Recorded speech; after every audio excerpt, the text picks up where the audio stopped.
पे फूल फाल भी आगे भी पड़ेगी।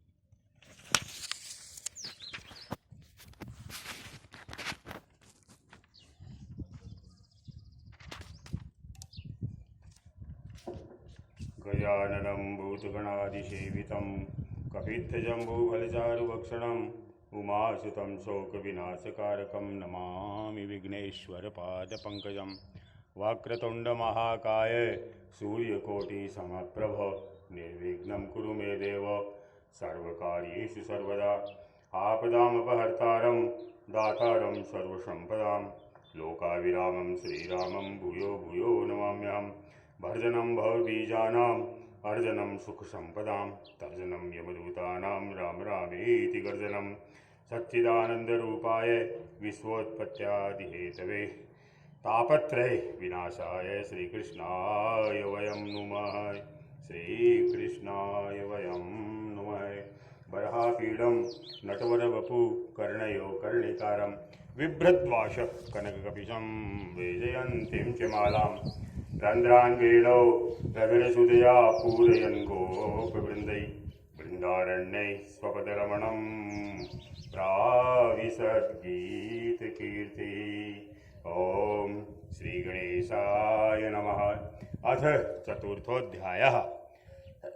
दक्ष के द्वारा भगवान की स्तुति और भगवान का प्रादुर्भाव। राजा परीक्षित ने पूछा, भगवान आपने संक्षेप से तीसरे स्कंद में इस बात का वर्णन किया कि स्वयंभू मनवंतर में देवता, असुर, मनुष्य, सर्प और पशु पक्षी आदि की सृष्टि कैसे हुई। अब मैं उसी का विस्तार जानना चाहता हूँ। प्रकृति आदि कारणों के भी परम कारण भगवान अपनी जिस शक्ति से जिस प्रकार उसके बाद की सृष्टि करते हैं उसे जानने की भी मेरी इच्छा है। सूत जी कहते हैं, शौनकादि ऋषियों, परम योगी व्यासनंदन श्री सुखदेव जी ने राजर्षि परीक्षित का यह सुंदर प्रश्न सुनकर उनका अभिनंदन किया और इस प्रकार कहा।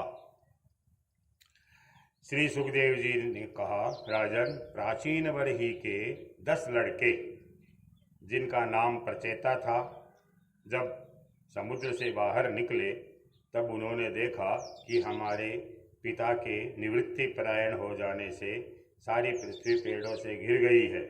राजा तो चला गया और वह उपासना कर रहे, हमारा पिताजी ध्यानी गंध रखा सृष्टि का नहीं जना। उन्हें वृक्षों पर बड़ा क्रोध आया। उनके तपोबल ने तो मानो क्रोध की आग में आहुति ही डाल दी। बस उन्होंने वृक्षों को जला डालने के लिए अपने मुख से वायु और अग्नि की सृष्टि की। परीक्षित, जब प्रचेताओं की छोड़ी हुई अग्नि और वायु उन वृक्षों को जलाने लगी तब वृक्षों के राजाधिराज चंद्रमा ने उनका क्रोध शांत करते हुए इस प्रकार कहा, महाभाग्यवान प्रचेताओं, ये वृक्ष बड़े दीन हैं। आप लोग इनसे द्रोह मत कीजिए, क्योंकि आप तो प्रजा की अभिवृद्धि करना चाहते हैं और सभी जानते हैं कि आप प्रजापति हैं। महात्मा प्रचेताओं, प्रजापतियों की अधिपति अविनाशी भगवान श्री हरि ने संपूर्ण वनस्पतियों और औषधियों को प्रजा के हित के लिए, उनके खान पान के लिए बनाया है। संसार में पांखों से उड़ने वाले 4 प्राणियों के भोजन फल, पुष्प आदि अचर पदार्थ है। पैर से चलने वालों के लिए घास, तृण आदि बिना पैर वाले पदार्थ भोजन है। हाथ वालों के वृक्ष, लता आदि, बिना हाथ वाले और 2 पैर वाले मनुष्य आदि के लिए धान, गेहूं आदि अन्न भोजन है। 4 पैर वाले बैल, ऊंट आदि खेती प्रभृति के द्वारा अन्न की उत्पत्ति में सहायक है। निष्पाप प्रचेताओं, आपके पिता और देवादिदेव भगवान ने आप लोगों को यह आदेश दिया है कि प्रजा की सृष्टि करो। ऐसी स्थिति में आप वृक्षों को जला डालें, यह कैसे उचित हो सकता है। आप लोग अपना क्रोध शांत करें और अपने पिता, पितामह, प्रपितामह आदि के द्वारा सेवित सत्पुरुषों के मार्ग का अनुसरण करें। जैसे माँ बाप बालकों की, पलके नेत्रों की, पति पत्नी की, गृहस्थ भिक्षुकों की, ज्ञानी अज्ञानियों की रक्षा करते हैं और उनका हित चाहते हैं, वैसे ही प्रजा की रक्षा और हित का उत्तरदायी राजा होता है। प्रचेताओं, समस्त प्राणियों के हृदय में सर्वशक्तिमान भगवान आत्मा के रूप में विराजमान है। इसलिए आप लोग सभी को भगवान का निवास स्थान समझे। यदि आप ऐसा करेंगे तो भगवान को प्रसन्न कर लेंगे। अब सुभाषित है ये, जो पुरुष हृदय के उबलते हुए भयंकर क्रोध को आत्म विचार के द्वारा शरीर में शांत कर लेता है, कितना ही क्रोध हो शांत होकर के बिना समन किया जाए, बाहर नहीं निकलने देता, वह कालक्रम से तीनों गुणों पर विजय प्राप्त कर लेता है। प्रचेताओं, इन दीनहीन वृक्षों को और न जलाइए, जो कुछ बच रहे हैं उनकी रक्षा कीजिए, इससे आपका भी कल्याण होगा। इस श्रेष्ठ कन्या का पालन इन वृक्षों ने ही किया है, इसे आप लोग पत्नी के रूप में स्वीकार कीजिए। परीक्षित, वनस्पतियों के राजा चंद्रमा ने प्रचेताओं को इस प्रकार समझा बुझाकर उन्हें प्रमलोचा अप्सरा की सुंदरी कन्या दे दी और वहां से चंद्र चले गए। प्रचेताओं ने धर्म के अनुसार उसका पानी ग्रहण किया। उन्हीं प्रचेताओं के द्वारा उस कन्या के गर्भ से प्राचेतस दक्ष की उत्पत्ति हुई। फिर दक्ष की प्रजा सृष्टि से तीनों लोक भर गए। इनका अपनी पुत्रियों पर बड़ा प्रेम था। इन्होंने जिस प्रकार अपने संकल्प और वीर्य से विविध प्राणियों की सृष्टि की, वह मैं सुनाता हूँ, तुम सावधान होकर सुनो। परीक्षित, पहले प्रजापति दक्ष ने जल, थल और आकाश में रहने वाले देवता, असुर, मनुष्य आदि प्रजा की सृष्टि अपने संकल्प से ही की, संकल्प मात्र से। जब उन्होंने देखा कि यह सृष्टि बढ़ नहीं रही है, तब उन्होंने विंध्याचल के निकटवर्ती पर्वतों पर जाकर घोर तपस्या की। वहाँ एक अत्यंत श्रेष्ठ तीर्थ है, उसका नाम है अघमर्षण तीर्थ। वह सारे पापों को धो बहाता है। प्रजापति दक्ष उस तीर्थ में त्रिकाल संध्या स्नान करते और तपस्या के द्वारा भगवान की आराधना करते। प्रजापति दक्ष ने इंद्रियातीत भगवान की हंसगुह्य नामक स्तोत्र से स्तुति करी। उसी से भगवान उन पर प्रसन्न हुए। मैं तुम्हें वह स्तुति सुनाता हूँ। हंसगुह्य नामक स्तोत्र है ये। दक्ष प्रजापति ने इस प्रकार स्तुति की, भगवान, आपकी अनुभूति, आपकी चित्त शक्ति अमोघ है। आप जीव और प्रकृति से परे उनके नियंता और उन्हें सत्ता स्फूर्ति देने वाले हैं। जिन जीवों ने त्रिगुणमयी सृष्टि को ही वास्तविक सत्य समझ रखा है, वे आपके स्वरूप का साक्षात्कार नहीं कर सके हैं, क्योंकि आप तक किसी भी प्रमाण की पहुंच नहीं है। आपकी कोई अवधि, कोई सीमा नहीं है। आप स्वयं प्रकाश और परात्पर है। मैं आपको नमस्कार करता हूँ। यूँ तो जीव और ईश्वर एक दूसरे के सखा हैं तथा इसी शरीर में इकट्ठे ही निवास करते हैं, परंतु जीव सर्वशक्तिमान आपके सख्य भाव को नहीं जानता। ठीक वैसे ही जैसे रूप, रस, गंध आदि विषय अपने प्रकाशित करने वाली नेत्र, घ्राण आदि इंद्रिय वृत्तियों को नहीं जानते, क्योंकि आप जीव और जगत के दृष्टा है, दृश्य नहीं। महेश्वर, मैं आपके चरणों में नमस्कार करता हूँ। बढ़िया स्तोत्र है। देह, प्राण, इंद्रिय, अंतःकरण की वृत्तियाँ, पंचमहाभूत और उनकी तन्मात्राएं, ये सब जड़ होने के कारण अपने को और अपने से अतिरिक्त को भी नहीं जानते, परंतु जीव इन सब को और इनके कारण सत्व, रज, तम इन तीनों गुणों को भी जानता है, परंतु वह भी दृश्य अथवा अज्ञेय रूप से आपको नहीं जान सकता, क्योंकि आप ही सबके ज्ञाता और अनंत है। इसलिए प्रभु, मैं तो केवल आपकी स्तुति करता हूँ।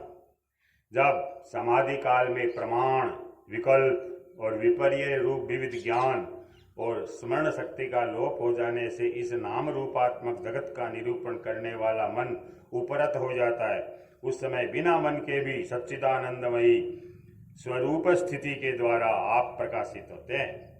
प्रभु, आप शुद्ध है और शुद्ध हृदय मंदिर ही आपका निवास स्थान है। आपको मेरा नमस्कार है। जैसे याज्ञिक लोग काष्ठ में छिपे हुए अग्नि को सामीधेनी नाम के 15 मंत्रों के द्वारा प्रकट करते हैं, वैसे ही ज्ञानी पुरुष अपनी 27 शक्तियों के भीतर गूढ़ भाव से छिपे हुए आपको अपनी शुद्ध बुद्धि के द्वारा हृदय में ही ढूंढ निकालते हैं। जय श्री राम। जगत में जितनी भिन्नताएं देख पड़ती है वे सब माया की ही है। माया का निषेध कर देने पर केवल परम सुख के साक्षात्कार स्वरूप आप ही अवशेष रहते हैं माया के बाद में। परंतु जब विचार करने लगते हैं तब आपके स्वरूप में माया की उपलब्धि निर्वचन नहीं हो सकता।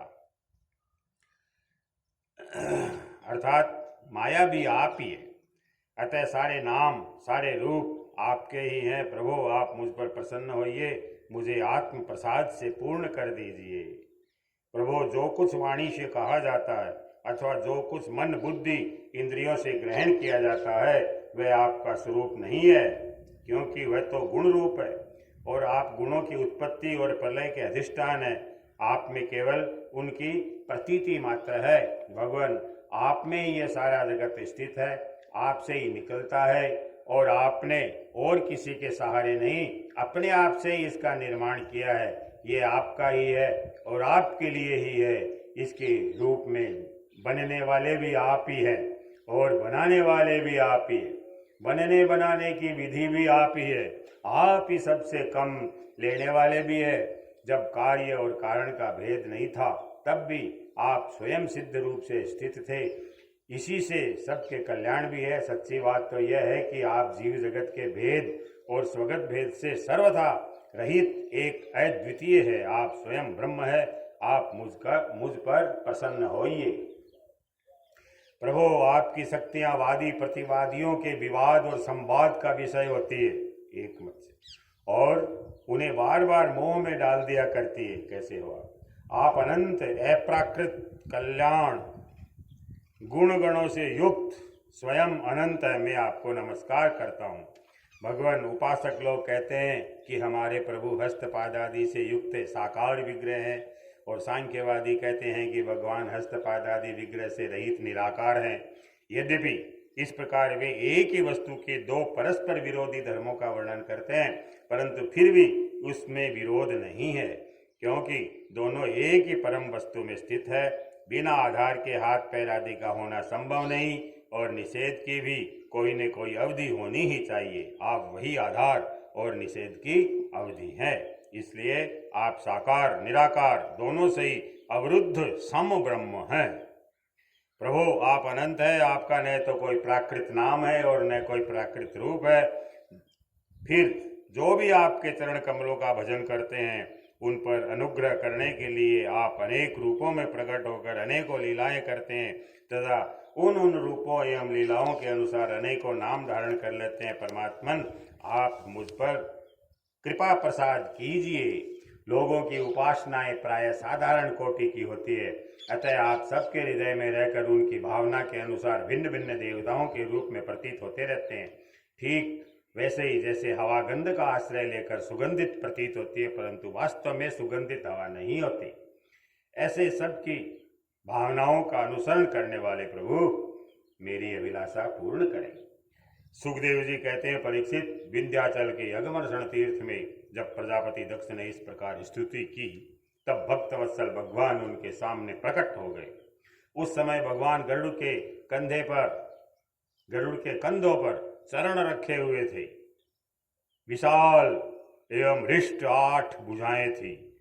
उनमें शंख चक्र तलवार ढाल बाण धनुष पाश और गदा धारण किए हुए थे। वर्षाकालीन मेघ के समान श्यामल शरीर पर पीतांबर फहरा रहा था। मुखमंडल प्रफुल्लित था। नेत्रों से प्रसाद की वर्षा हो रही थी। घुटनों तक वनमाला लटक रही थी। वक्षस्थल पर सुनहरी रेखा और श्रीवत्स चिन्ह गले में कौस्तुभ मणि जगमगा रही थी। बहुमूल्य किरीट कंगन मकराकृति कुंडल करधनी अंगूठी कड़े नुपुर बाजूबंद अपने अपने स्थान पर सुशोभित थे। 38 है। यह भगवान का वर्णन है। इति स्तुते संस्तुते तस्मिन् अगमर्षणे आविरासित गुरु श्रेष्ठ भगवान वत्स वत्सल है। आविरासित मतलब प्रकट हो गए। कृतपादे सुपर्णांशे, अपना पैर सुपर्ण गरुड़ के कंधे पर।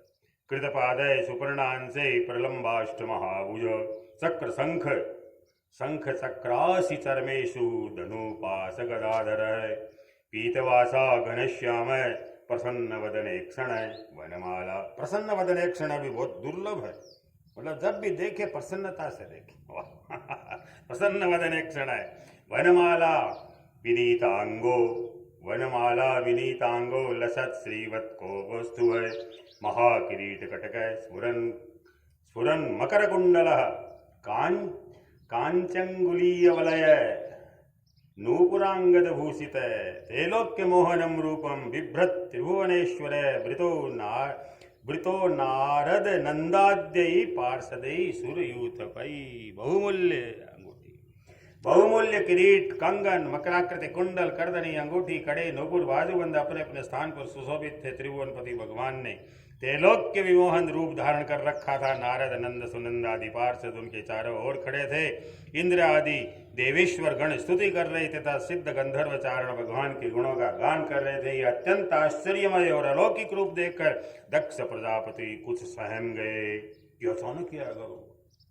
प्रजापति दक्ष ने आनंद से भरकर भगवान के चरणों में साष्टांग प्रणाम किया और झरनों के जल से नदियां, जैसे झरनों के जल से नदियां भर जाती है, वैसे ही परमानंद के उद्रेक से उनकी एक एक इंद्रियां भर गई और आत्मानंद पर वश हो जाने के कारण वे कुछ भी बोल नहीं सके। परीक्षित, प्रजापति दक्ष अत्यंत नम्रता से झुककर भगवान के सामने खड़े हो गए। भगवान सबके हृदय की बात जानते ही है। उन्होंने दक्ष प्रजापति की भक्ति और प्रजावृद्धि की कामना देखकर उनसे यों कहा।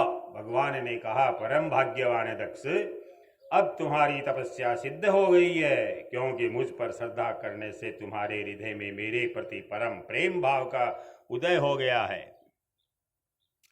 प्रजापति, तुमने इस विश्व की वृद्धि के लिए तपस्या की है, इसलिए मैं तुम पर प्रसन्न हूं, क्योंकि ये मेरी ही इच्छा है और जगत के समस्त प्राणी अभिवृद्ध और समृद्ध हों। विश्व की वृद्धि करते हैं तो भगवान कभी भी रुष्ट नहीं होते, परंतु अपने समाज में क्या पता क्या हो गया है। ब्रह्मा, शंकर, तुम्हारे जैसे प्रजापति, स्वयंभू आदि मनु तथा इंद्रादि देवेश्वर, ये सब मेरी विभूतियां हैं और सभी प्राणियों की अभिवृद्धि करने वाले हैं। ब्रह्मन तपस्या मेरा हृदय है, विद्या शरीर है, कर्म आकृति है, यज्ञ अंग है, धर्म मन है और देवता प्राण है। जब यह सृष्टि नहीं थी तब केवल मैं ही था, और वह भी निष्क्रिय रूप से मैं। बाहर भीतर कहीं भी और कुछ न था, न तो कोई दृष्टा था और न दृश्य। मैं केवल ज्ञान रूप और अव्यक्त था, ऐसा समझ लो। मानो सब और सुसुप्ति ही सुसुप्ति छा रही थी, सब सोया हुआ था। प्रिय दक्ष, मैं अनंत गुणों का आधार एवं स्वयं अनंत हूँ। जब गुणमयी माया के क्षोभ से यह ब्रह्मांड शरीर प्रकट हुआ, तब इसमें अयोनिज आदि पुरुष ब्रह्मा उत्पन्न हुए। जब मैंने उनमें शक्ति और चेतना का संचार किया, तब देव शिरोमणि ब्रह्मा सृष्टि करने के लिए उद्यत हुए, परंतु उन्होंने अपने को सृष्टि कार्य में असमर्थ सा पाया। उस समय मैंने उन्हें आज्ञा दी कि तप करो। तब उन्होंने घोर तपस्या की और इस तपस्या के प्रभाव से पहले तुम 9 प्रजापतियों की सृष्टि की ब्रह्मा जी ने सबसे पहले। प्रिय दक्ष, देखो, यह पंचजन प्रजापति की कन्या अस्किनी है, इसे तुम अपनी पत्नी के रूप में ग्रहण करो। अब तुम गृहस्थ उचित स्त्री सहवास रूप धर्म को स्वीकार करो। यह अस्किनी भी इसी धर्म को स्वीकार करेगी। अब तुम इसके द्वारा बहुत सी प्रजा उत्पन्न कर सकोगे। प्रजापति, अब तक तो मानसी सृष्टि होती थी, परंतु अब तुम्हारे बाद सारी प्रजा मेरी माया से स्त्री पुरुष के संयोग से ही उत्पन्न होगी तथा मेरी सेवा में तत्पर होगी। यह भी अच्छी बात कही कि सेवा में तत्पर रहेगी जो सृष्टि रहेगी।